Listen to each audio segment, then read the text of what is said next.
In stato confusionale, in buone condizioni di salute, a parte una sospetta slogatura a una caviglia.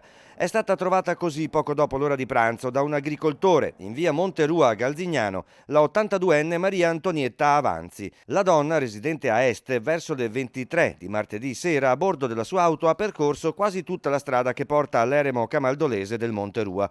Una strada senza illuminazione. Nei pressi dell'ultima rampa verso il luogo di clausura, anziché girare a destra, ha svoltato a sinistra, imboccando, sempre in auto, un sentiero in discesa con il fondo fatto anche di massi, che hanno bloccato, per fortuna, l'andatura della macchina.